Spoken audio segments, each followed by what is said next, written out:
தினமலர் நேயர்களுக்கு வணக்கம். உரைகள் நிகழ்ச்சிக்கு உங்கள் அனைவரையும் அன்போடு வரவேற்கிறோம்.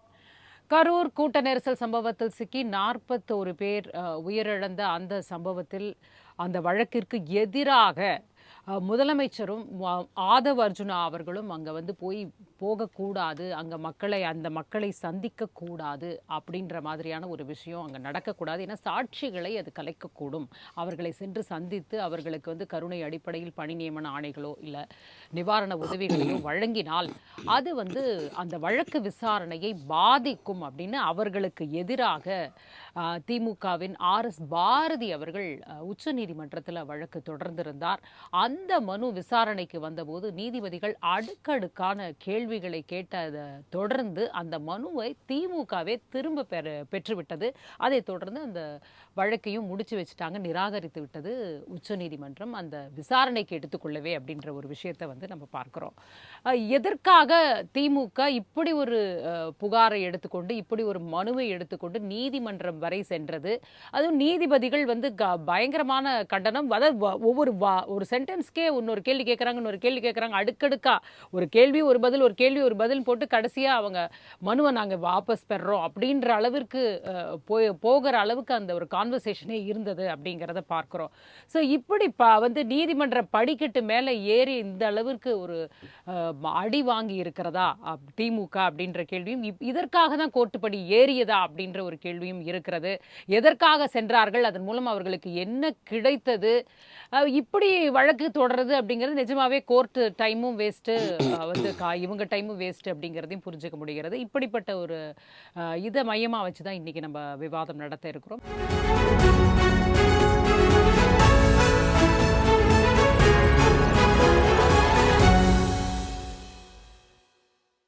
நம்மோடு 2 கருத்துரையாளர்கள் இணைந்திருக்கிறாங்க.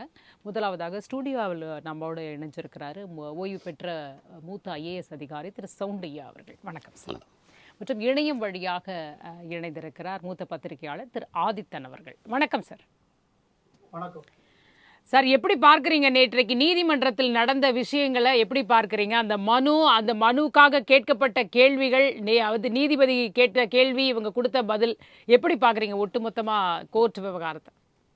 அதாவது சட்டமன்ற தேர்தல் முடிவுக்கு பிறகு திமுக வந்து நம்ம திக்கு தெரியாத காட்டில் திருசங்கு சொர்க்கம் அப்படின்லாம் சொல்லுவோம். அந்த மாதிரி நிலைமையில வந்து திமுகவில் ஒரு குரூப் அப்படி இருக்காங்க தலைமையில். என்ன பண்ணுறது தெரியல. எதிர்கட்சி அரசியல்னா எப்படி பண்ணணும்? ஏன்னா நம்ம இதுவரைக்கும் 60 வருஷமாக திமுகன்னு பணி முடிச்சோம். புதுசாக ஒரு சக்தி உள்ளே வந்த பிறகு நம்மகிட்ட வந்து எல்லாத்தையும் பிடிக்கிட்டு போயிட்டாங்க அலுவரை. அப்போ என்ன பண்ணுறதுன்னா அவங்களுக்கு ஒரு தெரியல. ஏன்னா வழக்கமாக டெல்லியில் அவங்களுக்கு ஒரு துணைக்கு ஒரு ஆள் வச்சுருப்பாங்க. இந்த தடவை காங்கிரஸ் போயிட்டு டெல்லியில் BJP இருக்கா இல்லையாங்கிறது ஒரு சந்தேகமாக ஒரு பிரச்சனை இருக்குது. இந்த நாள் தான் அன்னைக்கு அதாவது ஆதவ் அர்ஜுனா வந்து பேசும்போது ரொம்ப கடுமையாக தான் பேசுகிறாரு. காவல்துறை சும்மா விட மாட்டேன், அவருக்கு என் கணக்கு ஒன்று இருக்கு முடிக்கணும்னு சொன்னார். ஆனால் இவங்க அந்த ஆதவ அர்ஜுனாவை குறிப்பிடாமல் விஜயை போய் அதில் சேர்த்தாங்க. அவங்க வந்து கோர்ட்டில் சொல்லும்போது விஜய் குற்றம் சாட்டப்பட்டவர்னு சொல்லிட்டா அது வந்து அரசியல் மேடையில் சொல்கிறாங்க, வேற விஷயம். ஆனால் CBI குற்றப்பத்திரிகையிலையோ குற்றப்பத்திரிகை தாக்கல் பண்ணுறதால அதில் எதுலேயும் அவர் பேர் சேர்க்கலை.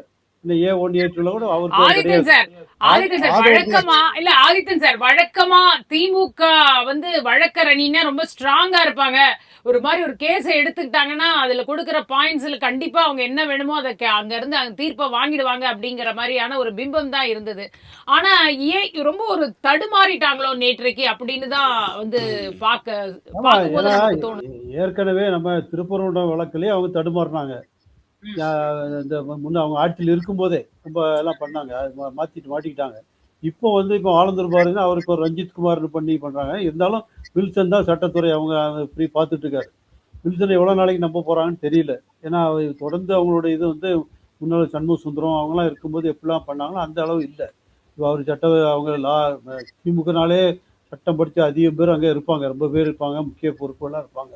இப்போ அவங்களுடைய இது வந்து அங்கே இல்லை, பழைய மாதிரி இல்லை. டெல்லியிலையும் இவங்களுக்கு வந்து முன்னால் மாதிரி காங்கிரஸ்ல இருந்து வழக்கறிஞர்லாம் சப்போர்ட் வேணும். இவங்களோட கேஸுக்காகவே நம்ம பெரிய பெரிய வழக்கர் கபில் சிபல், நம்ம அபிஷேக் சிங்கி இவங்கள மாதிரிலாம் கூப்பிட்டுருக்காங்க. இந்த மாதிரிலாம் கூட்டலாம் பேசுவாங்க திமுக. இப்போ அதுவும் அந்த போயிட்டு அதனால இன்னும் ஆட்சியும் போயிட்டு. டெல்லியில் சுப்ரீம் கோர்ட்டில் ஒரு லாயரை பிடிச்சி பேசுறதுனா எவ்வளோ செலவாகும் நமக்கு தெரியும். பல லட்சங்கள். எனக்கு தெரிஞ்ச ஒரு லாயரு, சுப்ரீம் கோர்ட் லாயரு சென்னையிலேருந்து வழக்கு வந்து பேசணும்னா அங்கே 30 லட்சம் விழுந்தாதான் அங்கே வந்து பேசுவார். அந்த அளவுக்கு அங்கே பெரிய காஸ்ட்லி சுப்ரீம் கோர்ட்டுங்கிறது. அதனால இப்போ இவங்களுக்கு அந்த மாதிரி இல்லை. இது இன்னொன்று இந்த பிரச்சனையை பொறுத்தவரை அதாவது ஆதவர்ஜுனா பேர்னா அவரை கான்டாக்ட் பண்ணியிருக்கலாம். நேற்றே கூட சுப்ரீம் கோர்ட் நீதிபதி சொன்னீங்க, நீங்கள் வேணால் ஆதவர்ஜுனா அவதூறு வழக்கு போடுங்கன்னு தான் சொல்லியிருக்காரு அவர் பேசுறதுக்கு. இது விஜய் வந்து ஒரு சிஎம். அவர் வந்து இந்த இடத்துல வந்து அவர் பேர் எதுவுமே இல்லை இது வரைக்கும். அஃபிஷியலாக ரெக்கார்டில் அவர் வரல.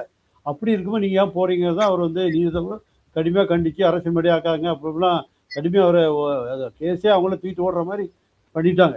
இந்த அளவுக்கு திமுக ஏன் வீக்காக இருக்குன்னா, அவங்க வந்து இப்போ தலைமையில இருந்து பொதுவாக வந்து முன்னால் வந்து தலைமையிலும் ஒரு எடுத்தா எல்லாரும் வருவாங்க. இப்போ சீனியர் எல்லாம் ஒரு பக்கம் அவங்க பிரச்சனையை போய் சிங்கப்பூருக்கு அங்கங்கே ஓடிக்கிட்டு இருக்காங்க. அவங்கவுங்க தலைவர் வந்து லண்டன் போயிட்டாரு, உதயநிதி கையில் விட்டுட்டு போயிட்டாங்க. அவரு என்ன செய்வாருன்னு தெரியல.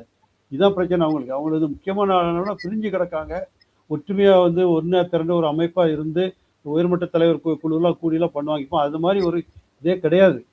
மாவட்டங்களில் உள்ள கட்சி பிரமுகர்லாம் அவங்க இஷ்டத்துக்கு பண்ணுறாங்க. கட்சிக்காக ஏதோ பண்ணுறாங்க. இப்போ அனிதா பண்ணுறாங்க, என்னமோ பண்ணுறாங்க. ஆனால் தலைமையிலேருந்து ஒரு ஒருங்கிணைச்சு பண்ணுற மாதிரி ஒரு சூழ்நிலை இப்போதைக்கு இல்லை. அதனால விளைவு தான் இந்த மாதிரி ஒரு அவசர கோலத்தில் ஒரு வழக்கை போட்டு கடையில் இந்த மாதிரி மூக்கோட வஞ்சி வந்திருக்காங்க. சரி. சவுண்டையா சார், அதாவது இப்படி ஒரு நிலையை உருவாக்கியே இருக்க வேண்டாமோ ஆதவ் அர்ஜுனா அவர்கள்? அது தேவையே இல்லாமல் அவர் வார்த்தைகளை விட்டுட்டாரோ? அந்த ஒரு இணைப்பு நிகழ்ச்சியில் அதெல்லாம் பேச வேண்டிய அவசியம் இருந்ததா அப்படின்ற ஒரு கேள்வி. இப்படியே ஒரு சிக்கலில் முதலமைச்சரை மாட்டி விடுறாங்களா? அது ஏன்னா வழக்கு வந்து போயிட்டுருக்கு, சிபிஐ விசாரணைங்கிறது போய்கிட்டு இருக்கு அந்த வழக்கில். அதுவும் உச்சநீதிமன்றத்திலே ஒரு குழு நியமிக்கப்பட்டு நீதிபதி தலைமையில் அதை கண்காணிச்சுக்கிட்டு இருக்காங்க அப்படின்றதெல்லாம் நம்ம பார்க்குறோம். அப்போ தேவையில்லாத வார்த்தை பயன்பாடு அப்படிங்கறத தவிர்த்திருக்கலாமோ? இல்லை, ஆதவ அர்ஜுனா சொன்னது கரூரை பொறுத்த மட்டும் ஒரு செட்டில் பண்ண வேண்டிய கணக்கு ஒன்று இருக்குது அப்படின்றது தான். இதில் வந்து சட்டப்படி பார்த்தா இதில் எந்த தவறும் இல்லை. ஆதவ அர்ஜுனா பேசுனதில் எந்த தவறும் இல்லை. ஏன் அப்படின்னா, ஒரு கணக்கை செட்டில் பண்ணணும் அப்படின்னா என்கிட்ட அதிகாரம் இருக்கணும். அப்போ இப்போ ஆதவ அர்ஜுனா கையில் அதிகாரம் இல்லை. கரூர் வழக்கை பொறுத்தவரையிலே அதை வந்து ஒரு மாநில அரசினுடைய எந்த ஏஜென்சியும் விசாரிக்கலை. அது அவங்க தானே கேட்டாங்க. சிபிஐ அவங்க தான் விசாரணைக்கு கேட்டாங்க, கோரியதே அவங்க தாவேக்கா விசாரிக்கலை. தானே. ஏன்னா அப்போ இருந்த அரசு வேற, இவங்க இல்லை. ம். அப்போ அவங்க இப்போ இருக்கிறது மத்திய அரசுகிட்ட இருக்குது. அதுவும் வழக்கு இன்னும் வந்து விசாரணை நிலையில் தான் இருக்குது. இப்போ நம்முடைய மாநில அரசினுடைய ஒரு ஏஜென்சி நடத்துது அப்படின்னா இப்போ ஆதவ அர்ஜுனா சொன்னது தப்புன்ற கணக்கு வரும். ஏன்னா இன்ஃப்ளூயன்ஸ் பண்ணுவாங்க. ஒரு சிபிசிஐடியில் இருக்குதுனாலோ அல்லது ஒரு நீதிமன்ற ஓய்வு பெற்ற நீதிபதியினுடைய ஆணையத்தில் இருக்குதுனாலோ ஒரு மாநில அரசு தன்னுடைய அதிகாரத்தை இன்ஃப்ளூயன்ஸ் பண்ண முடியும், துஷ்பிரயோகம் பண்ண முடியும். ஆனால் இப்போ இருக்கிறது சிபிஐயில் இருக்குது. சிபிஐயில் ஆதவ அர்ஜுனால இன்ஃப்ளூயன்ஸ் பண்ண முடியுமா? முடியாது. அப்போ அவர் சொன்ன கணக்கு இந்த கணக்கு இல்லை. அவர் சொன்னது கரூர் கணக்கை செட்டில் பண்ணணும்னு சொல்கிறது இந்த விபத்து கணக்கு இல்லை. அவர் கணக்கு வேறு ஏதோ. ஒருவேளை அங்கே அவங்க ஜெயிக்கலை, தாவேக்கா ஜெயிக்கலை. 41 பேர் இறந்தும் ஒரு பெரிய அனுதாப அலை ஏற்பட்டும் கூட தாவேக்கா அங்கே ஜெயிக்க முடியலை. திமுக ஜெயிக்கலைன்ற ஒரு பக்கம் இருந்தாலும் கூட அரசு காவல்துறையை இயக்கி இந்த 41 பேர் கொல்லப்பட்டார்கள்ன்ற அளவுக்கு அவர் சொல்றாரு. அது அரசியல் தானே. அரசியல் அது சாதாரணம் தானே. இல்ல, ஒரு வழக்கு நடந்துட்டு இருக்கும்போது இத அவர் என்ன செய்ய முடியும்? அவருடைய ரோல் என்ன? அதாவது நீங்க இப்போ ஒரு நெரேட்டிவ் தானே. இப்ப திமுக வந்து போன இடம் தவறாக இருந்தாலும் அவங்க சொல்ற விஷயம் கரெக்டா இருக்கு. இப்போ சிபிஐக்கு அதை கொண்டு போயிட்டாங்க. கண்காணிக்கணும். நான் வந்து கரூருக்கு அவர் போனார்னா என்ன நடக்குதுன்னு கண்காணிக்கணும், என்ன பேசுறாங்கன்னு கண்காணிக்கணும் அங்க அப்படின்ற அளவுக்கு இது போயிடுச்சு. இதுவே ஒரு தேவையில்லாத ஒண்ணு தானே. இதை வந்து அடிப்படையில் இது வந்து ஒரு கொலை குற்ற வழக்கு இல்லை. நீங்க அடிப்படையில் பின்புலத்தில் என்ன நடந்திருந்தாலும் 41 பேர் இறப்பு என்பது கொலை குற்றம் அல்ல, கொலை குற்ற வழக்கும் இல்லை. இது ஒரு விபத்து. அப்படித்தான் சட்டத்தின் பார்வையிலே இது ஒரு விபத்து. இப்போ சிபிஐ என்ன ஆங்கிளில் விசாரிக்கிறாங்கன்னா, இந்த விபத்துக்கு காரணங்கள் எதுவாக இருக்கலாம், எதிர்காலத்திலே அதை வராமல் தடுக்கிறதுக்கு என்ன பண்ணலாம், அப்படித்தான் சிபிஐ விசாரிக்கிறாங்களே ஒழிய இதில் யார் குற்றவாளி, இந்த 41 பேர் செத்ததுக்கு யார் காரணம், அந்த ஆங்கிளில் இதை பண்ண முடியாது. எந்த ஒரு விபத்தையுமே இப்போ நீங்கள் இங்கே நடந்தது ஒரு 41 பேர் செத்தாங்க கள்ளக்குறிச்சியில். அது ஒரு விபத்துனா கூட அதுக்கு கூட காரணங்கள் இருக்குது. ஆனால் இதுக்கு காரணங்கள் இல்லை. இது ஒரு முழுக்க 100% விபத்து.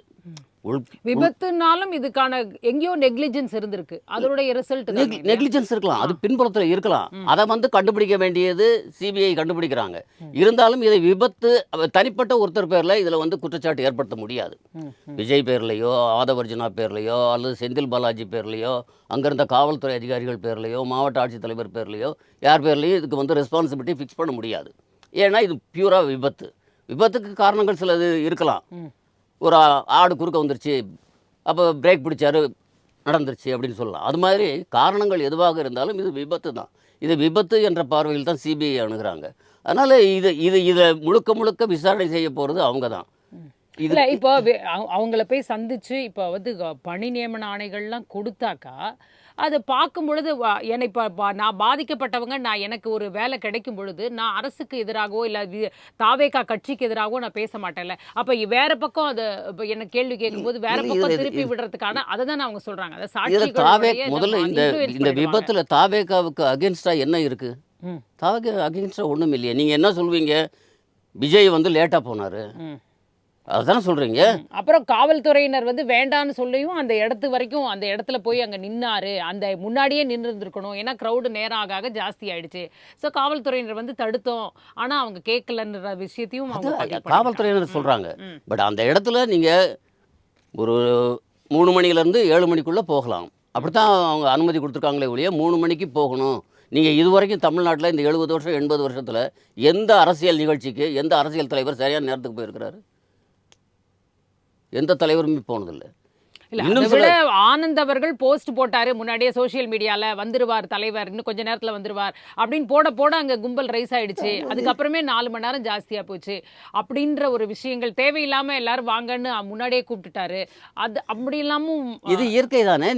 நீங்க இப்போ 13வது வட்டத்துல பேசிட்டு இருக்கிறாரு, அடுத்து 14வது வட்டத்தை முடிச்சுட்டு இங்கே வருவார். இது காலங்காலமா எனக்கு தெரிய, நான் வந்து சின்ன பிள்ளையா இருந்த காலத்துலேருந்து எம்ஜிஆர் முதல் நாள் நைட்டு 9 மணிக்கு வருவார்னு சொல்லி 9 மணிக்கு உட்காந்துருக்கிற கூட்டம் மறுநாள் காலையில் 6 மணிக்கு தான் பார்த்துட்டு போவாங்க. அரசியல் தலைவர்களுக்கு இதெல்லாம் சாதாரண கூட இந்த மாதிரி ஒரு கூட்ட நெரிசல் சம்பவம்லாம் நடக்கலையே. எங்கேயுமே நடக்கலை. எங்கேயுமே எந்த இடத்துலையுமே அமைதியாக தான் இருப்பாங்க. ஏன்னா அங்கெல்லாம் வந்து அமைதியாக உட்காந்துருப்பாங்க. ஒரு டிசிப்ளின் தான் இருந்தது. அப்போ காவல்துறையினர் வந்து சிறப்பாகவே செயல்பட்டாங்க. மக்கள் மத்தியிலே ஒரு கட்டுப்பாடு இருந்தது. இப்போ வந்து நெக்லிஜென்ஸ் இருக்கலாம், ஏதாவது ஒரு பாட்டில் நெக்லிஜென்ஸ் இருக்கலாம். ஏன்னா நம்ம அந்த இடத்த பார்க்கல. கரூரை பொறுத்த மட்டும் அந்த இடம் நான் பார்க்கல. அந்த இடத்த நம்ம பார்க்கல, அது எப்படிப்பட்ட இடம்னு தெரியல. ஒருவேளை அவங்க ஒதுங்கி போகிறதுக்கான ஒரு இல்லை இடம் இல்லாத இடம். ஒருவேளை அந்த இடம் தேர்வு செய்தது தவறாக இருக்கலாம். இது ஏன் காவல்துறை ஒத்துக்கிட்டாங்கன்னு தெரியல. அதனால் நெக்லிஜென்ஸ் இருக்கக்கூடும். ஆனால் தாவேகாவை பொறுத்தவரையில் அந்த நிகழ்ச்சியில் எந்த தப்பு இருக்கிறதா வந்து சட்டப்படியான எந்த தப்பும் இல்லை. நம்ம பார்க்குறது சட்டத்தினுடைய ஆங்கிளில் தான் பார்க்கணும். சட்டத்தினுடைய ஆங்கிளில் தலைவர் வந்துட்டு இருக்கிறாரு, இன்னொரு நீங்கள் ஒரு தலைவர் போகிற பாதையில் ஒரு இடத்துல ஒரு 10 பேர் நிற்கிறாங்க. அந்த இடத்துல தலைவர் நிற்கணுமா வேண்டாமா? ஒரு அரசியல் தலைவர் இருந்து தானே ஆகணும். உங்களுக்கு திமுக வந்து அப்போ ஆட்சியில் இருந்தபோது அவங்க நினைச்சிருந்தா எஃப்ஐஆரில் விஜய் அவர்கள் பேரை சேர்த்துருக்கலாம். ஆனால் அவங்க செய்யலை. அவங்க வந்து ஓகே, அவங்களும் அந்த இதை புரிஞ்சுக்கிட்டு ஒரு கட்சி இதில் இவ்வளோ சிக்கல்கள் இருக்கலாம் அப்படின்னு சொல்லிட்டு அப்போ யார் ஆர்கனைஸ் பண்ணாங்களோ அவங்கள பேர் ஆதவ அர்ஜுனா பேருன்னு அப்படி ஒரு இதை சேர்த்து அப்படி பண்ணாங்க. ஸோ அப்படி யோசிச்சுக்கிட்டே இருக்கும்போது நீங்கள் தொடர்ந்து திமுக பக்கமே இதை திருப்பி விடுற மாதிரி தான். திமுக பக்கம் நான் திருப்பல. இது ஒரு விபத்து. இது திமுக தான் காரணம்லாம் நான் சொல்லலை. அதிமுக எப்படி திமுக காரணம் இல்லை? அர்ஜுனாவுடைய ஒட்டுமொத்த பேச்சை எடுத்தால் அப்படித்தானே நமக்கு. திமுக எப்படி காரணம் இல்லையோ அதே போல தாவேகாவும் காரணம் இல்லை. இது ஒரு விபத்து. இதுக்கு யாருமே காரணம் இல்லை.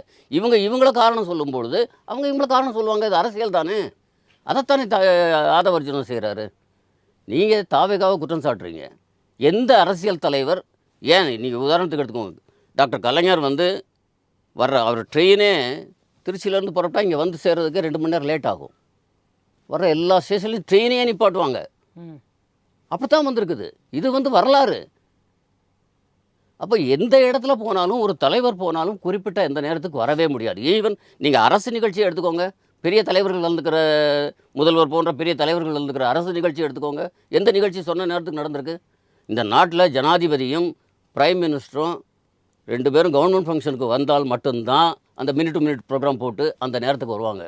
அது இல்லாமல் யாரும் எந்த காலத்துலேயும் அந்த நேரத்துக்கு வந்தது கிடையாது. இதில் விஜயை மட்டும் குற்றம் சொல்ல வேண்டிய காரணம் என்ன இருக்குது? ஏன் இவங்க போகிற ப்ரோக்ராம் எடுத்துக்கோங்க. பட் அங்கெல்லாம் ஒரு ஆர்கனைஸ்டு வே ஆஃப் டூயிங் கட்சின்றது இருக்கு சார். இந்த கட்சியில் புதிதாக உருவான கட்சினால அந்த விஷயம் இல்லாமல் இருக்கும் பொழுது இவங்க கொஞ்சம் டைமை மெயின்டைன் பண்ணியிருக்கலாமே. ஏன்னா 12 மணிக்கே அந்த ஏரியாவுக்கு வந்துட்டாரு, எதுக்காக டிலே பண்ணணும், ஏன் வேணும்னே காலம் தாமதம் செய்தாரான்ற கேள்விகள்லாம் இதை காவல்துறை தான் செஞ்சுருக்கணும். இது காவல்துறையினுடைய நெக்லிஜென்ஸ் இதில் இருக்குது. இப்போ பண்ணுறாங்கல்ல. இப்போ நீங்கள் அதுக்கு அடுத்து நீங்கள் பாருங்கள், பெரம்பலூர் பிரச்சாரம் வில்லிவாக்கம் பிரச்சாரம், அந்த அந்த இடங்களெல்லாம் எப்படி நடந்தது நீங்கள் பார்த்துருப்பீங்க, டிவியில் பார்த்துருப்பீங்க. இப்போ அங்கே எல்லாம் வந்து ஒரு டிசிப்ளினே இல்லை, ஒரு போலீஸ் இல்லை, கண்ட்ரோல் பண்ண முடியலை. ஒன்றும் கூட்டமும் அதிகமாக இருக்குது, போலீஸும் கண்ட்ரோல் பண்ண முடியலை. ஏன் பல இடங்களில் வந்து பர்மிஷன் கொடுத்தாங்க, இப்போ அதே போலீஸே எப்படி இவ்வளோ கூட்டத்தை மேனேஜ் பண்ணுறாங்க? இப்போ இவர் போகிற இடத்துல எல்லாம் கூட்டத்தை மேனேஜ் பண்ணுறாங்களே, அன்றைக்கே மேனேஜ் பண்ண முடியலை. அன்றைக்கு இதை விட அதிகமான கூட்டம் அன்றைய முதல்வர் போகிற இடங்களில் வந்தது. அப்போ அதையெல்லாம் மேனேஜ் பண்ணாங்க, ஏன் இதை மேனேஜ் பண்ணலை? இப்போ அதுக்குள்ளே அரசியல் இருக்குது, அது நிறைய அரசியல் இருக்குது. அது எல்லாருமே செய்யக்கூடியது தான். இன்றைக்கு இவங்க செய்கிறாங்க, நேற்று அவங்க செஞ்சாங்க. இதில் அரசியல் தான் இருக்குதே ஒழிய முழுக்க முழுக்க அரசியல், அரசியல் குற்றச்சாட்டு. இவங்க எப்படி அரசியல் பேசுகிறாங்களோ அதே லாங்குவேஜில் ஆதவர்ஜனா பேசுகிறார். அதை இவங்களால ஏற்றுக்க முடியலை. அது ஒன்று தான் பிரச்சனை. அதனால இப்போ இவங்க சுப்ரீம் கோர்ட்னா எல்லோரும் பயந்துருவாங்களா? சுப்ரீம் கோர்ட்டில் போனால் நீங்கள் எல்லாருக்கும் சுப்ரீம் கோர்ட் தானே, சுப்ரீம் கோர்ட் உங்களுக்கு உள்ள சுப்ரீம் கோர்ட் தானே எனக்கும். இவர் சுப்ரீம் கோர்ட்டில் ஃபைல் பண்ணால் உடனே அவங்க பயந்துக்கிட்டு உடனே நிப்பாட்டிடுவாங்களா? இல்லையே. இன்னும் விசாரணையே ஆரம்பித்து இப்போ தான் போயிட்டுருக்குது. ஒரு ரவுண்டு விசாரிச்சிருக்கிறாங்க, ஒரு ரவுண்டு ஆதவர்ஜனா போயிருக்கிறாரு, ஒரு ரவுண்டு முதல்வர் போயிருக்கிறாரு, அந்த பக்கம் ஒரு ரவுண்டு செந்தில் பாலாஜி போயிருக்கிறாரு. இதோட விசாரணை முடிஞ்சு போச்சுன்னாவே தெரியலை. அதுக்குள்ளே இவங்க போய் விசாரணையை பாதிக்கும் அப்படின்னா, நீங்கள் கோர்ட்டில் கேஸ் இருந்தால் இவங்க சொல்கிறது சரி, விசாரணை தானே நடந்துகிட்ருக்கு, அதுவும் விபத்துக்கான விசாரணை தானே. சரி. ஆதித்தன் சார், இந்த இடத்துல வந்து அவங்க இதை வந்து அரசியல் மன்றமாக ஆக்காதீங்க, இது வந்து நீதிமன்றத்தை அரசியல் மன்றமா நீங்க அவங்க பேசுனா நீங்களும் பேசுங்க அப்படின்ற ஒரு விஷயத்த வந்து கருத்து சுதந்திரத்தை வந்து அந்த இடத்துல வந்து கொண்டு வர்றாரு. இதெல்லாம் வந்து எதிர்பார்க்கலாமலே திமுக இந்த வழக்கை போட்டுட்டாங்களா? அதுவும் அவசர வழக்காக வேற இதை எடுத்து விசாரிக்கணுன்ற ஒரு கோரிக்கையும் சேர்த்தே வைக்கிறாங்க. அதாவது என்ன நினைச்சு இதை தாக்கல் பண்ணியிருப்பாங்கன்னு நீங்க நினைக்கிறீங்க? இப்போ வந்து ஒரு முதலமைச்சர் விஜய் வந்து கரூர் போகிறதுக்கு முன்னால் அவங்க வந்து ஏற்கனவே விபத்து சந்தித்ததுனால இந்த தடவை சிஎம் போகும்போது எந்த ஒரு இடையூறும் ஏற்படக்கூடாதுங்கிறத விரும்புகிறாங்க. அதுக்காகத்தான் அந்த கேஸை போட்டு செந்தில் பாலாஜியை தலைமுறையாக்குற நிலைமை கொண்டு வந்துட்டாங்க. அதே ஏரியாவில் உள்ள கரூர் விஜயபாஸ்கரை இங்கே கட்சியில் சேர்த்துட்டாங்க. இவ்வளோலாம் செட் பண்ணிட்டு தான் கரூருக்கு போகிறாரு அவர். எல்லாம் பண்ணி இவ்வளவு பிரச்சனைகள் அங்கே இருக்கு. ஆமா, அவனுக்கு செந்தில் பாலாஜி கிட்ட பயம் இருக்கு. அவர் ஏதாவது பண்ணி ஏதாவது பிரச்சனை ஆயிரும் பயம் இருக்கு. அப்போ அவரை ஓட விட்டாச்சு. அந்த ஏடிஎம்கேக்கார விஜயபாஸ்கரை சேர்த்தாச்சு. இவ்வளோ கிளியர் பண்ணிட்டு போகும்போது தான் அப்போ உடனே திமுக உடனே இவ்வளோ பண்ணுறாங்களே, நம்மளும் கவுண்டர் போனால் அதுக்கு வசதியாக ஆதவர்ஜனா வாயை விட்டார். அவர் இந்த மாதிரி கணக்கு இருக்குது தீக்கிறேன்னு சொல்லிட்டார். அவர் ஆதவர்ஜனா வந்து வழக்கமாகவே எல்லாம் பேசுவார், கொஞ்சம் ஓவராகவே பேசுவார்னு பாருங்க. இந்தியாவிலேயே 3 கிலோமீட்டர் ஓடணும் முதலே முதல்வர்னு சொல்லி சிஎம் சொன்னார். அப்புறம் அன்னைக்கு அது இதாகி போச்சு. அப்படி தான் அவர் கொஞ்சம் அவுட் ஆஃப் சிலபஸில் பேசிடுவார் அவர். அது அதை நினச்சி தான் போட்டது. ஆனால் சுப்ரீம் கோர்ட்டில் வந்து இவங்க சரியான முறையில், ஏன்னா இந்த கேஸை திமுக ஆட்சி நினச்சிருந்தா அவங்களே அந்த கேஸை போட்டு அப்போவே A1 விஜய் போட்டுக்கலாம். ஏன்னா அங்கே பவுன் கல்யாணம் போடலையே பக்கத்து மாநிலத்தில், அங்கே கேஸை சேர்க்கலையா, அவரு கோர்ட்டுக்கு பண்ணிட்டு நடக்கார்ல, அது மாதிரி இங்கே பண்ணியிருக்கலாம். ஆனால் ஸ்டாலின் வந்து என்னமோ அவரு எல்லாருக்குமான அரசு அப்படின்னு நினைச்சு அதுதானா இல்ல அதுலயும் ஏதாவது அரசியல் கணக்கு இருக்கிறதா பாக்குறீங்களா? விஜய் அவர்களை அந்த நேரத்துல சேர்த்து இருந்தா அது வந்து ஒரு டிஸ்அட்வான்டேஜா கூட திமுகவுக்கு போயிடும் அப்படின்ற ஒரு காரணத்தினால அதை தவிர்த்திருக்காங்க. இன்னைக்கு பலர் சொல்றாங்க, அப்ப அன்னைக்கு சேர்த்திருந்தாருன்னா இதோட மோசமா திமுக தோத்துருக்குன்னு கூட சொல்றாங்க. அது நம்ம இப்பவுமே சொல்ல முடியாது. அப்படி சொல்லிக்கலாம்னா விஜய் ஒருவேளை பயந்துருக்கலாம் அப்படின்லாம் சொல்றாங்க. ஏன்னா ஆனா விஜய் வந்து 4-5 வருஷம் திட்டம் போட்டு எல்லாம் பண்ணி வராரு. ஆனா இந்த கரூர் சம்பவத்தினால தான் பலர் என்ன சொல்றாங்கன்னா, கரூர் சம்பவம் நடந்ததுனால தான் அவரால் தமிழ்நாடு ஃபுல்லா பிரச்சாரம் பண்ண முடியல. இல்லாட்டா அவர் எல்லா இடத்துக்கும் போயிருப்பாரு, இதை விட பெரிய அளவுல ஆதரவு திரட்டியிருப்பாரு. அப்போ அந்த கரூர் சம்பவம் அவருடைய வேகத்தை குறைச்சிட்டு, அப்போ அந்த கரூர் சம்பவத்தை குறைச்சிட்டுனா அப்போ பின்னால சதி இருக்கா, இந்த மாதிரிலாம் திங்க் பண்றாங்க. அதுக்கு தான் செந்தில் பாலாஜி அப்படிக்க எல்லாம் பண்றாங்க. ஆனா இதுல வந்து மத்திய அரசு பிஜேபி வந்து இன்னைக்கு சிபிஐ வந்து அவங்க கையில இருக்கு. அவங்க நினைச்சாருன்னா நாளைக்கு என்னைக்குனாலும் அதில் A1 A2 போடலாம், சிஎம் போடலாம், யாருனாலும் போடலாம். ஏன்னா கவர்னர் இதாக இருக்குது, ஒன்றும் பிரச்சனை இல்லை. இதுக்கு முன்னால் போட்டிருக்கலாம், இப்போ வந்து கவர்னர் அனுமதி வேணும் அவங்ககிட்ட இருக்குது. அதனால் அவங்களும் வந்து இதில் வந்து ஒரு நியூட்ரல் ஸ்டாண்டு தான் எடுக்காங்க. நீங்கள் எதுவும் பண்ணிட்டு போங்க, நாங்கள் வெளியே வேடிக்கை பார்க்க மாதிரி. ஏன்னா அந்த அளவு தான் சிபிஐ விசாரணையும் போயிட்டுருக்கு.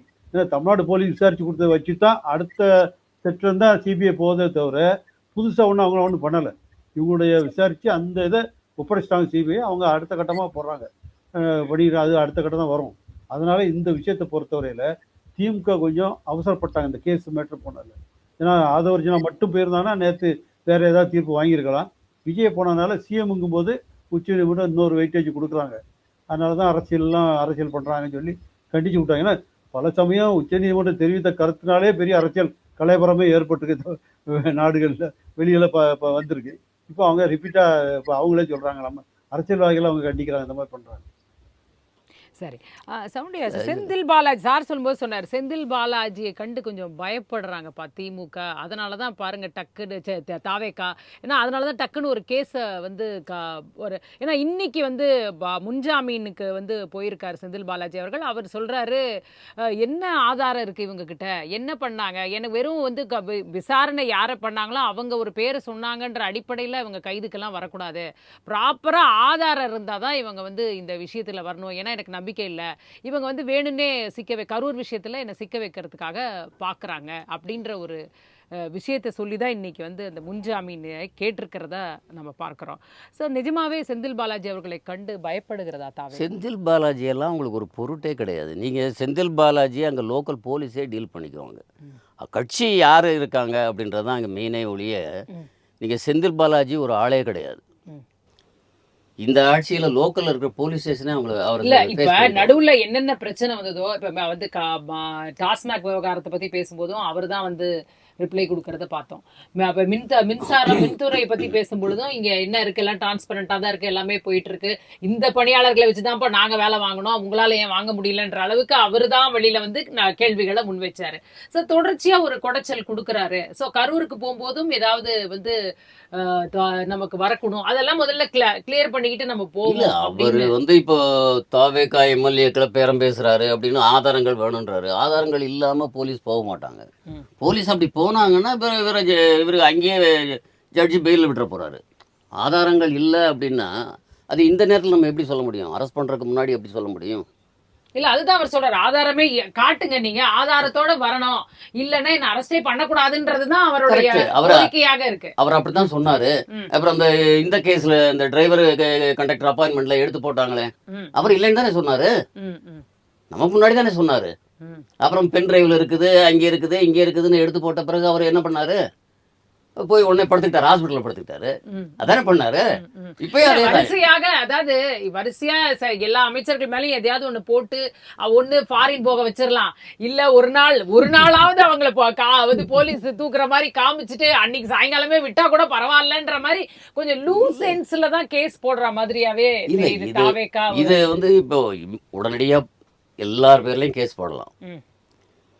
ஊழல் குற்றச்சாட்டுலையோ அல்லது வந்து வருமானத்துக்கு அதிகமான சொத்து சேர்த்து கணக்குலையோ எது வேணுனாலும் அது போதுமான ஆதாரங்கள் இருக்குது. அதுக்கு கொஞ்சம் கால அவகாசம் எடுத்துக்கிட்டு கொஞ்சம் சரியா பார்த்து போட்டாங்கன்னா கேஸ் நிற்கும். அவசரப்பட்டு போட்டாங்கன்னா கேஸ் நிற்காது. இப்போ நீங்கள் ஜெயலலிதா கேஸு உங்களுக்கு தெரியும். ஜெயலலிதா கேஸு அதை கேஸ் ஆக்குறதுக்கு கிட்டத்தட்ட ஒரு ஐஏஎஸ் அதிகாரியும் பல போலீஸ் அதிகாரி, எனக்கு தெரிய அதுக்குன்னு ஸ்பெஷலாக ஒரு ஐஏஎஸ் ஆஃபீஸரை போட்டாங்க. ஜாயின்ட் கமிஷனர் விஜிலன்ஸ்னு ஒரு ஆஃபீஸரை போட்டு, நல்லமன் நாயுடு தலைமையில் ஒரு போலீஸ் டீம் போட்டு அவ்வளோ பேரை வச்சு அந்த டாக்குமெண்ட் எல்லாம் பெருஸ் பண்ணி அந்த கேஸ்க்கு போட்டாங்க. கிட்டத்தட்ட 13 கேஸ் வரைக்கும் போட்டாங்க. ஆனால் அதில் எந்த கேஸுமே நிற்கலை. ஒரே ஒரு கேஸ் நின்னது, அதுவும் ஊழல் கேஸ் இல்லை, வருமானத்திற்கு அதிகமாக சொத்து சேர்த்த கேஸ். அது யார் மேலே யார் வேணாலும் போடலாம். அப்போ ஊழல் கேஸ் வந்து எந்த கேஸுமே தமிழ்நாட்டில் இது வரைக்கும் நின்னது இல்லையா? 67 இல்லை, 47லேருந்து நீங்கள் எடுத்துக்கிட்டிங்கன்னா கூட இன்றைக்கு வரைக்கும் ஒரு கேஸ் கூட ஊழல் கேஸ் நம்மளால் போட முடியாது. ஏன்னா நம்மகிட்ட இருக்கிற சிஸ்டங்கள் அது மாதிரி. அந்த சிஸ்டத்தில் இருக்கிற தப்பை கண்டுபிடிச்சி தான் நம்ம சரிபட முடியுமே ஒழிய அதில் அவர் ஊழல் பண்ணியிருக்காருன்னு நிரூபிக்கிறது ரொம்ப ரொம்ப கஷ்டமானது. இந்தியாவிலே இது வரைக்கும் லல்லு பிரசாத் யாதவ் கேஸும் சிபுசோரன் கேஸும் தான் ஊழல் கேஸ் இது வரைக்கும் நிரூபணமாயிருக்கு. வேறு எந்த கேஸும் ஊழல் கேஸ் வந்து நிரூபிக்க முடியாது. ஏன்னா நம்மகிட்ட இருக்கிற சிஸ்டங்கள் அது மாதிரி அதை எப்படி ஏமாத்துறதுன்றதைய நம்முடைய அரசியல்வாதிகள் ரொம்ப தெளிவாகவே படிச்சிருக்காங்க, அல்லது அதிகாரிகளை அவங்களுக்கு சொல்லி கொடுத்துருக்காங்கன்னு கூட வச்சுக்கலாம். எப்படி வச்சாலும் ரிசல்ட் ஒன்று தானே. அதனால் இதை வச்சு ஊழலை வச்சு எல்லாம் இவங்களை வந்து இவங்க அவசரப்பட்டு பிடிச்சாங்க அப்படின்னா அந்த கேஸ் நிற்காது. ம். செந்தில் பாலாஜியை பொறுத்தப்பட்ட ஊழல் கேஸ் அவங்க சொல்லலை, குதிரை பேர கேஸ். குதிரை பேர கேஸ் தான் சொல்கிறாங்க. அதுக்கு ஆதாரம் இருந்தால் நீங்கள் வந்து நேராக ஆஜராகி அது ஆதாரம் இல்லைன்னா நீங்கள் பெயில் வாங்கிட்டு போயிட்டே இருக்க சார், வேண்டியதானே. இதுல என்ன குதிரை பேர கேஸ்லயே இப்ப இவங்க தாவேக்காவோட எம்எல்ஏக்களே ரொம்ப லேட்டா தான் ரெஸ்பாண்ட் பண்றாங்க. ஒரு வாரத்துக்கு முன்னாடி கேட்டதுக்கு அப்புறம் தான் ஒரு வாரம் கழிச்சு தான் இத சொல்லவே வர்றாங்க வெளியில அப்படின்னும் பொழுது நீங்க அவங்களே அங்க ஸ்டெபிலிட்டிக்கு அங்கேயே ஆட்டம் காணுமோ ஆட்சிக்கு அப்படிங்கிற ஒரு அவங்கள பெரிய பற்றி சிக்கல் உங்களுக்கு காட்டுது. தெரியும், அவங்கள பற்றி உங்களுக்கு தெரியும். அது ஒரு அரசியல் கட்சி இல்லை, ஒரு ரசிகர் மன்றம் இருந்தது. ம். இப்போ தான் உங்கள் அரசியலுக்கே வர்றாங்க. இன்றைக்கு இருக்கிற அமைச்சர்கள் பல பேரையும் நீங்கள் பார்க்குறீங்க, யாருக்கும் பேச தெரியல, என்ன பேசுறதுன்னு தெரியல. அது தப்பில்லை. ஏன்னா அவங்க அரசியலில் இப்போ நீங்கள் மற்ற கட்சியை எடுத்துக்கோங்க, ஒருத்தர் எம்எல்ஏ சீட் கொடுக்குறதுக்குள்ள அவர் ஒரு 20 வருஷமாவது அந்த அரசியலுக்குள்ளே இருக்கிறாரு. ஒன்றிய செயலாளர், கிளை செயலாளர், இப்போ அப்படின்னு வந்து மந்திரிகளோட கூட பழகி, எம்எல்ஏக்கள் கூட பழகி, அவருக்கு அந்த நிர்வாகம்னா என்ன, அரசுனா என்ன, கலெக்டர்னா யார், எல்லாமே ஓரளவு தெரிஞ்சிருக்கும். அப்புறம் தான் அவர் எம்எல்ஏவாக வர்றாரு, மந்திரியாக வர்றாரு, அவருக்கு என்ன பேசுறதுன்னு தெரியும். ஆனால் இவங்களுக்கு அப்படி இல்லை. இவங்களுக்கு அரசியல்னாலே இப்போ தான் தெரியுது, அரசியல்னா என்ன, எம்எல்ஏனா என்ன அப்படின்றதே இன்றைக்கி தான். இன்னும் நிறைய பேருக்கு எம்எல்ஏனா என்னன்னு தெரியல. அப்படிப்பட்ட நேரங்களில் அவங்களுக்கு என்ன செய்கிறதுன்னு தெரியல. இதை வந்து நம்ம வந்து அவங்கள நம்ம என்ன சொல்கிறது, நம்ம குழந்தைகள் தப்பாக பேசுனா அதை தப்புனா எடுத்துக்கிறோம். அது நம்ம எடுத்துக்க முடியாது, தப்புன்னு எடுத்துக்க முடியாது. இப்போ தான் வர்றாங்க, அதைத்தான் அவங்க சொல்கிறாங்க. அதுக்கு தான் 6 மாதம் டைம் கேட்குறாங்க. இன்னும் கொஞ்சம் கொஞ்சம் அவங்க கற்றுக்கிட்டோம், அந்த பயம் போகணும். முதல்ல நிர்வாகம்ன்றது. இப்போ ஒரு ஐஏஎஸ் ஆஃபீஸர் எடுத்துக்கோங்க, ஒரு ஐஏஎஸ் ஆஃபீஸர் செலக்ட் ஆனவுடனே எங்களுக்கு 15 மாதம் ட்ரைனிங், அகாடமி ட்ரைனிங் இருக்குது, ஃபீல்டு ட்ரைனிங், இவ்வளோவே முடிச்சு வந்து ஒரு ஐஏஎஸ் ஆஃபீஸர் வந்து உங்களுக்கு எவ்வளோ படிச்சுட்டு வர்றாருன்னு தெரியும். அவ்வளோ படிச்சுட்டு வர ஒரு ஐஏஎஸ் ஆஃபீஸருக்கு 15 மாதம் ட்ரைனிங் கொடுத்தா தான் வந்து உட்காந்து வேலை பார்க்க முடியுது. ஒரு கலெக்டராக வர்றதுக்குள்ளே கிட்டத்தட்ட நாங்கள் வந்து ஒரு 10 டிபார்ட்மெண்ட்டை வேலை பார்த்துடுறோம். இவ்வளவு அனுபவத்தோடு தான் ஒரு கலெக்டர் வந்து உட்காந்து வேலை பார்க்க முடியுது. அவ்வளோ ட்ரைனிங்கை எக்ஸ்பீரியன்ஸில் வரும்போது இவங்க திடீர்னு வந்து ஒரு எம்எல்ஏவாக ஒரு மந்திரியாக வரணும்னா அவங்களுக்கு அந்த பதட்டம் இருக்கத்தான் செய்யும், பேச தெரியாது. அதையெல்லாம் நம்ம வந்து கொஞ்சம் பொறுத்துக்கத்தான் வேணும். அதை நம்ம கிண்டல் பண்ணுறது, கேலி பண்ணுறது, பாடி ஷேம் பண்ணுறது. இல்ல பேசுறதை விட ஒரு பேரம் நடக்குது அப்படின்னா அதை கூட வெளியில சொல்றதுக்கு ரொம்ப டைம் எடுக்கிறாங்க. அப்படின்னும் போது ஒருவேளை இவங்க உடன்பட்டுருவாங்களோ அப்படின்ற அவங்க அந்த அடிப்படை ஆட்டம் காணுது. அவங்க எவ்வளோ நாளாக கூட இருக்கிறாங்க விஜயோட? கிட்டத்தட்ட 20 வருஷம் 25 வருஷமா. அவங்க யாராவது நினைச்சாங்களா? இப்போ நம்ம ரஜினி சார் வந்தார், வர்றேனாரு, வரல, அதனால அவங்க தொண்டர்கள் ஏதாவது ஏமாற்றம் அடைஞ்சாங்களா? இல்லையே. ஏதாவது நஷ்டமாக ஆகி போச்சுன்னு சொன்னாங்களா? இல்லை. அதனால இவங்களோட ஒரு ரசிகர் மன்றமாக இருந்தவங்க, அவருக்காக இருந்தவங்க, அவங்க இன்னைக்கு அரசியல் கட்சி ஆரம்பிக்கலைனாலும் அவரோட இருக்கத்தான் போகிறாங்க. இந்த லாபத்துக்காக அவங்க யாரும் வந்து இந்த கட்சிக்கு வரவும் இல்லை. இது பின்னாடி இப்படிலாம் நம்ம நடக்கும், நம்ம மந்திரி ஆகும் அப்படின்லாம் அவங்க நினைக்கல. அவங்க இன்னைக்கு ரசிகர்கள். இது இல்லைனாலும் அவர் இன்னைக்கு எத்தனை பேர் இருக்காங்க? எல்லாருக்குமே எம்எல்ஏ சீட் கிடச்சிருக்கா? எல்லாருக்குமே மந்திரி சீட் கிடச்சிருக்கா? இல்லையே. எவ்வளோ பேர் கிடைக்கல. அவங்களும் அமைதியாக தான் இருக்காங்க. அதனால இனிமேதான் தெரியும். அடுத்த கூட்டத்தொடர் வரும்பொழுது தான் எத்தனை பேர் என்ன விதமா அமைதியா இருக்காங்க அப்படிங்கிறது தெரிய வரும். வந்து ஆதித்தன் சார், இப்போ 2 விதமா, ஒன்று அவதூறு வழக்கு, அதுக்கு போறாங்க. இன்னொன்று நீங்க பாத்தீங்கன்னா சிபிஐ கிட்ட புகார் கொடுத்துருக்காங்க. இந்த மாதிரி இதை கண்காணிக்கணும், கரூர்ல அவங்க போய் அவங்களுடைய நிகழ்ச்சி நிரல்ல அங்க என்ன நடக்குது, என்ன ஏது அப்படின்றது. இப்போ இது வந்து சிபிஐ எடுத்துக்கிட்டு இதை கண்காணிப்பாங்களா? இது எப்படி சிபிஐ எப்படி அணுகும்? ஏன்னா நீதிமன்றம் ரொம்ப கிளியர் கட்டா சொல்லிட்டாங்க, இது வந்து நான் முதலமைச்சரோட நிகழ்ச்சி நிரல்லாம் நாங்க பார்க்க முடியுமா, முதலமைச்சர் யாரை பார்க்கணுன்றதை நாங்க கண்ட்ரோல் பண்ண முடியுமான்றதெல்லாம் கேட்டுட்டாங்க. ஸோ இப்போ சிபிஐ இது எப்படி எடுத்துப்பாங்க சார்? சிபிஐ பொறுத்தவரை ஏற்கனவே உள்ள கேஸ் தான் விசாரிப்பாங்க. இப்போ என்ன சொல்றாங்கன்னா அந்த சாட்சிகளை கலைக்கிறாருன்னு சொல்றாங்களா? இப்போ அந்த இழந்தவங்க குடும்பத்துக்கு நிதி உதவி கொடுக்குறாங்க, வேலை கொடுக்குறாங்க, அதை வந்து ஒரு இந்த மாதிரி ஒரு பிரைப் மாதிரி இவங்க வந்து அதுலயுமே ஒரு பல்ட்டி அடிச்சுட்டாங்க. முதல்ல அதை பத்தி தான் கேஸே போட்டுட்டு அதுல கூட அது பணி நியமனம் ஆன வேணா கொடுத்துக்கிட்டோம், வந்து என்ன வேணா கொடுத்துக்கிட்டோம், அப்படி அதெல்லாம் நாங்க தடுக்கலன்றது அது வேற ஒரு இப்போ அடிஷ்னலா வில்சன் சேர்த்துக்கிட்டாரு. அதெல்லாம் வந்து இப்போ முடியாதுன்னு சொல்லிட்டா இல்லைன்னு ஆகி போச்சு. இருந்தா கூட சரி, அங்கே பட்ட மூக்குடைப்புக்கு இதுக்காக சிபிஐ கொண்டு மனு கொடுத்துருக்காரு. சிபிஐ வந்து அவங்களுக்குன்னு ஒரு டைம் ஃப்ரேம் போட்டு அவங்க விசாரிப்பாங்க. அதுக்கு அவங்க சென்ட்ரல் கவர்மெண்ட் என்ன சொல்கிறோம் அதுக்கேற்றாலும் அவங்க கொஞ்சம் மாற்றிக்கிடுவாங்களோ ஒழிய இவங்க சொல்படிலாம் இன்னும் சிபிஐ நடக்காது. இவங்க நினைக்கிற மாதிரிலாம் சிபிஐ செயல்படாது. அதான் உண்மை. சிபிஐ வந்து அவங்கள ஃப்ரீயாக ஹேண்டில் பண்ண விட்டா கரெக்டாக பண்ணி கொடுப்பாங்க. நம்ம வேங்கவேல் விஷயத்தில் பார்த்தோம், எல்லாம் சரி பண்ணி விட்டாங்க. நம்ம எதிர்பாராத மாதிரிலாம் முடிவுலாம் வந்துச்சு. அந்த மாதிரிலாம் இங்கேயும் அதே மாதிரி விட்டாங்கன்னா சரியாக பண்ணுவாங்க. சென்ட்ரல் கவர்மெண்ட்டையும் தலையிடாமல் இருந்தாங்கன்னால், ஏன்னா சென்ட்ரல் கவர்மெண்ட் இது வரைக்கும் விஜய் விஷயத்தை பாலிட்டிக்ஸ் பண்ணலை. கவர்மெண்ட்டுக்கு ஃபுல்லாக கோஆப்ரேட் பண்ணுறாங்க. வெளிப்படையாகவும் பெருசாக ஒன்றும் அவங்க இது பண்ணலை. அன்னைக்கு பாருங்க அனிதா ராதாகிருஷ்ணனை கைது பண்ணது அதே வந்து தப்பு சரிதான்னு சொல்லி தமிழிசை சொல்லிட்டாங்க அன்னைக்கு பார்த்து அனிதாவை கைது பண்ணது. அதனால் அவங்களுடைய வந்து இப்போதைக்கு இந்த பாலிடிக்ஸில் விரும்பலை, வேடிக்கை பார்க்குறாங்க. விஜய்க்கு கொஞ்சம் ஃப்ரீ ஹேண்ட் கொடுப்போம் கொஞ்ச நாளைக்கு அப்படின்னு தான் அவங்களுடைய அப்ரோச் வந்து அப்படி இருக்குது, பிஜேபியோட அப்ரோச். அதனால் திமுக வந்து நினச்ச உடனே டெல்லி நம்ம நினச்சப்போம் இன்னும் பழைய அவங்களுக்கு வந்து என்னென்னா ஆட்சி விட்டு இறங்கிட்டோம், நமக்கு இவ்வளோ சப்போர்ட்லாம் இல்லைங்கிற மாதிரி அந்த அந்த இது வந்து அவங்கள்ட்ட இல்லை, அந்த நினைப்பே இல்லாத மாதிரி இருக்குது சில விஷயங்களில். அதனால தான் இந்த மாதிரிலாம் அவசரப்பட்டு மனு போட்டு பிரச்சனையில மாட்டிக்கிட்டு வேறு வழி இல்லாமல் அப்படி பண்ணுறாங்கன்னு நினைக்கிறேன். இல்ல அதுதான். ஏன்னா கடந்த ஆட்சி காலத்துல பாத்தீங்கன்னா எப்பயுமே சுப்ரீம் கோர்ட்ல தான் போய் நின்னாங்க. இங்க அரசு அதிகாரிகள் செய்த தவறுக்கெல்லாம் மக்களோட வரி பணத்தை பயன்படுத்தி சுப்ரீம் கோர்ட் வரைக்கும் எல்லா விஷயத்தையும் கொண்டு போனாங்க. சோ நீங்க சொன்ன மாதிரி அதே ஃபீல்ட்ல இப்பவும் வந்து கொண்டு போய் அங்கேயே சேர்க்கலாம் அப்படின்னு நினைச்சிட்டு இப்போ இவ்வளோ பிரச்சனை நடக்கு பாருங்க. காவிரி பிரச்சனை இவ்வளோ சீரியஸாக போயிட்டு இருக்கு. மேதாதுல படிக்கட்டு கட்டிட்டா போறாங்க. அவரு அன்புமணி மட்டும் நடைபெறன்னு போயிட்டு இருக்கு. இந்த திமுகலாம் கண்டுக்கிட்ட மாதிரி தெரியல பெருசா யாருமே.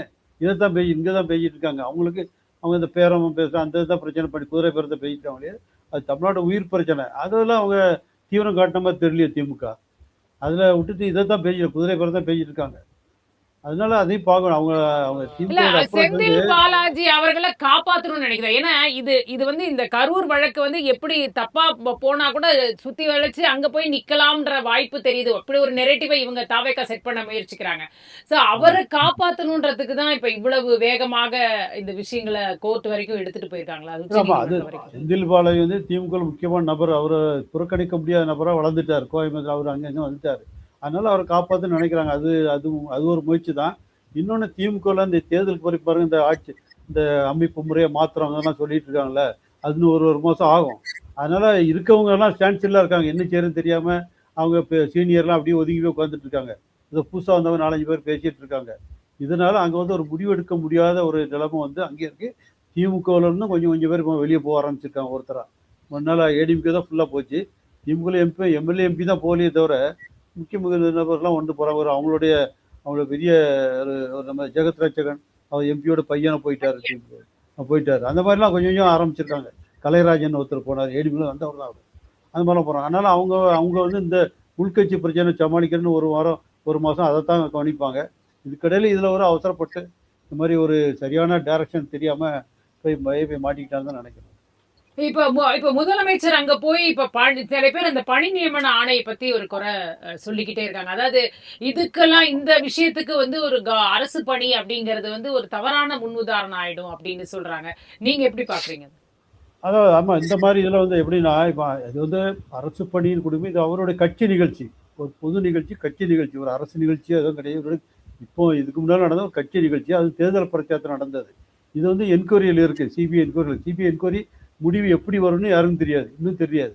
அதில் யார் இன்னும் ஆட் பண்ண போகிறாங்க, அக்யூஸ்ட் ஏன்னு யாரை போட போகிறோம், நமக்கு தெரியாது. அப்போ அந்த ஒரு முடிவு வர வரைக்கும் இடைக்கால நிவாரணம் கொடுக்கலாம், அந்த குடும்பத்துக்கு தேவையில்லாம் கொடுக்கலாம், நிதி கொடுக்கலாம். ஆனால் இந்த மாதிரி அரசு வேலைங்கிற அளவுக்கு போவதற்கு வந்து இவங்க வெயிட் பண்ணிக்கலாம்னு தான் நான் நினைக்கிறேன். ஏன்னா இந்த விசாரணை முடிஞ்சு ஒரு இறுதியான ஒரு முடிவு வர வரைக்கும் இந்த அரசு பணி இதுக்கெல்லாம் வந்து அவங்க வெயிட் பண்ணி பார்த்துருக்கலாம் தேவைக்கு. அதுதான் நினைக்கிறேன். ரைட் சார், உங்கள் இறுதி கட்ட பார்வையை அதை நான் எடுத்துக்கிறேன். சார் நீங்கள் வந்து சொல்லுங்கள், அதாவது கரூர் வழக்கு அப்படிங்கிறதே ஒரு தலையில் தொங்குற கத்தி மாதிரி தான் இருக்கா தாவேக்காவுக்கும் முதலமைச்சர் விஜய்க்கும்? அதாவது எனி டைம் அதில் ஏதாவது சேஞ்சஸ் வந்துட்டாக்கா இது வந்து அவங்களுடைய ஆட்சிக்கும் அவங்களுடைய அரசியல் வந்து இதுக்குமே ஒரு சவாலா சிக்கலா? அதாவது ஒரு காமன் மேனுடைய பார்வைன்றது வேறு, ஒரு ஆஃபீஸர்ன்றது வேறு. ஏன்னா நாங்கள் ஃபீல்டில் இருக்கிறவங்க, ஆஃபீஸராக மட்டும் இல்லை, அரசியல்வாதியோட கூடவே இருக்கிறவங்க, அமைச்சர்களாகட்டும் யாராகட்டும். இந்த கரூர் விஷயத்தை பொறுத்த மட்டும் போஸ்ட்மார்ட்டம் நடந்தது. ஆமாம், வேகமாக நடந்தது. ஒரு நான் பல போஸ்ட்மார்ட்டத்தில் இருந்திருக்கிறேன். ஏன்னா ஒரு கீழே வரும்போது அந்த திருமணமாகி 7 ஆண்டுகளுக்குள் ஒரு பெண் இறந்தால் அவருடைய உடம்பு கட்டாயம் வந்து போஸ்ட்மார்ட்டம் பண்ணும். அப்போ அதுக்கு வந்து ஆர்டிஓ அல்லது சப் கலெக்டர் அவங்க தான் கூட இருக்கணும், போஸ்ட்மார்ட்டத்தில் கூட இருந்து பண்ணணும். திருமணமாகி 7 ஆண்டுக்குள் ஒரு பெண் எப்படி இறந்தாலும் அது கட்டாயம் போஸ்ட்மார்ட்டம் பண்ணி தான் இது பண்ணணும். அந்த மாதிரி நேரங்களில் நாங்கள் வந்து போஸ்ட்மார்ட்டத்தில் நாங்கள் வந்து எங்களுடைய ப்ரெசன்ஸில் தான் வந்து போஸ்ட்மார்ட்டம் நடக்கணும். குறைந்தது ஒரு போஸ்ட்மார்ட்டம் எவ்வளோ வேகமாக பண்ணாலும் 1 மணி நேரமாவது ஆகும். அங்கே 41 பாடியை வந்து போஸ்ட்மார்ட்டம் பண்ணியிருக்காங்க. எப்படி வந்து அவ்வளோ டாக்டர்ஸ் எங்கேருந்து? ஏன்னா போஸ்ட்மார்ட்டம் எல்லா டாக்டரும் பண்ண முடியாது. சாதாரண டாக்டர் அதுக்குன்னு ஸ்பெஷலைஸ் ட்ரைனிங் அதான் ஏதோ ஒரு ட்ரைனிங் செஷனோ அவங்க மாநாட்டிலோ மட்டும்தான் இருந்தாங்க. அவங்க அவங்கள மட்டும்தான் பண்ண வந்தோம் முடியும். அவங்க வந்து அப்படியெல்லாம் தானே சொன்னாங்க. அவங்க மட்டும்தான் பண்ண முடியும். அவங்க அந்த மாவட்ட தலைமை மருத்துவமனையில் ஒருத்தர் இருப்பாங்க, ஒருத்தர் அல்லது 2 பேர் இருப்பாங்க. எப்படி 41 பேரை வந்து போஸ்ட்மார்ட்டம் பண்ணுறதுக்கு அவ்வளோ டாக்டர்ஸை எப்படி இவங்க? அவங்க அங்கே முதல்லே வந்து இருந்தாங்க, ஏதோ மீட்டிங் நடந்தது, இப்படிலாம் கதை சொல்கிறாங்க. இதெல்லாம் எப்படி வந்து திட்டமிட்டாங்க அப்படின்றது இதுதான் அங்கே உள்ள ஒரு பெரிய ஒரு கேள்வியே. இதை வந்து எந்த ஊடகமும் வந்து அதை எடுத்துக்கவே இல்லை. இப்போ அவர் இல்ல, சொல்கிறாரு, இதெல்லாம் பேசுனாங்க சார். கரூர் இந்த இல்ல. விபத்து நடக்கும்போதே இந்த விஷயங்கள்லாம் பேசப்பட்டது. நீங்கள் பொதுவாக இது போல் ஒரு விபத்து நடந்தால் உறவினர்கள் பிணத்தை வாங்க மாட்டேன்னு தான் சொல்லி போராடுவாங்க. சம்மந்தப்பட்டவங்களை கைது செய்யணும். ஆமா, உடனே கொடுத்துட்டாங்க எல்லாமே. உடனே கொடுத்து உடனே எரிச்சிட்டாங்க. ம், ம். இது எல்லாமே முடிஞ்சு போன பிறகு தான் வெளி உலகத்துக்கே தெரியும் இதெல்லாமே நடந்து போச்சு அப்படின்னு சொல்லிட்டு. இதில் என்ன அவ்வளவு ரகசியம், அவ்வளோ அவசரம் என்ன இருக்குது? இதை வந்து விஜய் திட்டமிடலை, ஆதவர்ஜுனா திட்டமிடலை, ஆண்டவங்க தான் திட்டமிட்டாங்க. ஏன்? என்ன அவசரம் அதுக்கு? ஒரு சொந்த பந்தமாக வர வேணாமா? எதுக்காக அவ்வளோ அவசரமா? இதுதான் இந்த இந்த இந்த வழக்கிலேயே விசாரிக்க வேண்டிய ஒன்று. இந்த வழக்கில் இதுதான். ம், ம். மேலும் இப்போ வந்து இந்த கள்ளக்குறிச்சி விசச்சாராய கேஸில் எவ்வளோ இழப்பீடு கொடுத்தாங்க? 10 லட்ச ரூபா கொடுத்தாங்க. அப்போ பெரிய விவாதம் வந்துச்சு தெரியுமா உங்களுக்கு? ம், ம். மற்றதுக்கெல்லாம் 2 லட்ச ரூபா தான் கொடுக்குறாங்க. கள்ளச்சாராயம் குடிச்சு அது அரசுடைய தப்பு. நீங்கள் வந்து டாஸ்மாக் இயங்கிட்டு இருக்கு, போலீஸ் ஸ்டேஷன்லேருந்து ஒரு 100 மீட்டர் தொலைவில் சாராயம் விற்று, அப்போ அது அரசுடைய அதுவும் திமுக ஆட்சி காலத்துல 2வது இன்சிடென்ட் அது. ஆமாம், அது அரசுடைய லேப்ஸ். உங்கள் லேப்ஸை மறைக்கிறதுக்கு அதிகமான பணம் கொடுக்குறீங்க அப்படின்னு ஒரு பெரிய விவாதம் வந்துச்சு. ம். அப்போ 10 லட்சம் கொடுத்தது அப்போ அவங்க வந்து ஒன்று வித்ட்ரா பண்ணிக்கலையே. ம், ம். இப்போ இறந்தது உண்மை தான். நீங்கள் இது அட்வான்டேஜாக எடுத்துக்கோங்க. எடுத்துட்டு நாளைக்கு இதே போல் கேஸில் தான் அவங்களுக்கு வேலை கொடுங்கன்னு கேளுங்க. ம், ம். ஒருத்தருக்கு உதவி அதிகமாக செய்கிறது ஒன்றும் தப்பு இல்லை, உதவி செய்யாமல் இருக்கிறது தானே தப்பு. நீங்கள் கூட உதவி செஞ்சிட்டீங்க, அல்லது ப்ரொபோஷனேட்டாக இல்லாமல் அதை விட அதிகமாக உதவி செஞ்சிட்டீங்க. இப்போ அதே தான் கள்ளக்குறிச்சி சாவில் 10 லட்சம் இல்ல, கொடுத்தீங்க, இப்ப கொடுங்க. தாவேக்காக்கு இது வழக்கு சிக்கலா இருக்காதா? சிக்கலாக இருக்காது. இது வழக்கே இல்லை, விபத்து தானே இது. ம், இதில் தாவேக்கா மேலேயோ விஜய் மேலேயோ ஆதவர்ஜுனா மேலேயோ குற்றம் சாட்டுறதுக்கு எந்த விதமானது இல்லை. ஈவன் செந்தில் பாலாஜி மேலேயும் தான். ம், ம். செந்தில் பாலாஜியும் இந்த வழக்கில் விசாரிச்சிருக்கிறாங்க. யாரையும் இதில் வந்து குற்றம் சாட்டுறதுக்கு ஒன்றும் இல்லை. இது விபத்து. அப்படித்தான் கடைசியில் முடிக்க போகிறாங்க. பிற்காலத்தில் எப்படி வந்து நீங்கள் ஆர்கனைஸ் பண்ணணும், எப்படி பண்ணணும் அப்படின்ற கைட்லைன்ஸ் வந்து அதுக்கப்புறமே வந்துருச்சு கைட்லைன்ஸ் எல்லாம். அப்பவே அது நீதிபதிகள் தலைமையில் அது வந்து அவங்க அப்புறம் பண்ணுவாங்க. இது இவங்க ஒன்று போட்டு பண்ணாங்க. ம். அதான் அது சிபிஐ வந்து கவர்மெண்ட் ஆஃப் இந்தியாவுக்கு ஒரு ரெக்கமெண்டேஷன் கொடுக்கலாம், சரி. அதனுடைய அடிப்படையில் வரலாம். அதுதானே ஒழிய இந்த இந்த கேஸை பொறுத்தவரையில் இது யாருக்குமே எந்த விதமான பாதிப்பையும் ஏற்படுத்தாது. ஒரு அரசியலுக்காக பயன்படுது. இது வந்து விபத்து. நீங்கள் எத்தனையோ ஸ்டாம்பீட் நடக்குது. மகா கும்பமேளாலேயோ நீங்கள் உங்களுக்கு 91 96 கும்பகோணத்தில் ஒரு பெரிய விபத்து நடந்தது. ஜெயலலிதா மகாமகத்துக்கு போயிருந்தப்போ ஒரு விபத்து நடந்தது. இதில் யாரை குறை சொல்ல முடியும்? இப்போ அவங்க போயிருந்தாங்க, ஆமா, அவங்களே போயிருந்தாங்க. ஆமா. அதுக்காக அவங்கள குற்றவாளின்னு யாரும் சொன்னாங்களா? இல்ல. விபத்து தான். நீங்கள் அங்கே ப்ரெசன்ஸ் இவர் இருந்தாருன்றதுக்காக இவரை குற்றவாளின்னு எப்படி சொல்ல முடியும்? சரி. இப்போ அதே போல் தான் இவங்க சொல்கிறாங்க. இப்போ செந்தில் பாலாஜி அங்கேயே லோக்கலில் இருக்காரு, அவர் தூண்டி விட்டார்னு யாராவது சொன்னாங்களா? ம். அரசியலுக்கு சொல்லலாம், இவங்களை சொல்லலாம், அவங்க சொல்லலாம், அது அரசியல். ஆனால் சட்டம்னு வரும்போது சட்டத்தினுடைய பார்வையில் நம்ம யாரையும் சொல்லலை, இவங்களையும் சொல்லலை, அவங்களையும் சொல்லலை. இது ஒரு விபத்துக்கான காரணங்கள் என்ன இருக்குது? இனிமேல் இந்த மாதிரி இதில் ஏதாவது லேப்சஸ் இருக்குதா? ஒருவேளை விசமிகள் யாராவது உள்ளே புகுந்துருந்தாங்களா? அதுக்கு வாய்ப்புகள் இருக்குது. அந்த ஆங்கிளில் தான் இவங்க போய் பார்த்து இதை பண்ணுவாங்க. சில லேப்சஸ் இப்போ இதெல்லாம் எப்படி வந்து இவ்வளோ ஃபாஸ்ட்டாக ஏன் வந்து இதெல்லாம் பண்ணி ஆம்புலன்ஸ் இவ்வளவு ஃபாஸ்டா ஏன் வந்தது, இவ்வளவு ஃபாஸ்டா ஏன் இந்த மாதிரியான விஷயங்கள் தான் அதில் வந்து வேணா என்கொயரியில் பார்ப்பாங்களே ஒழிய மற்றபடி அதை பார்க்க மாட்டாங்க. இப்போ விஜய் போகிறத வந்து சிபிஐ வந்து அவ்வளோ சீரியஸாலாம் எடுத்துக்கலாம் ஒன்றும் பார்க்க மாட்டாங்க. ஏன்னா சுப்ரீம் கோர்ட்டே சீரியஸாக எடுத்துக்கல இதை. சரி. அப்படி இருக்கும்போது அப்புறம் சிபிஐ இதில் சீரியஸாக எடுத்துக்கிறதுக்கு என்ன இருக்குது? பார்க்கலாம் சார், பொறுத்திருந்து பார்ப்போம். கருத்துக்களுக்கு உங்கள் இருவருக்குமே நன்றி.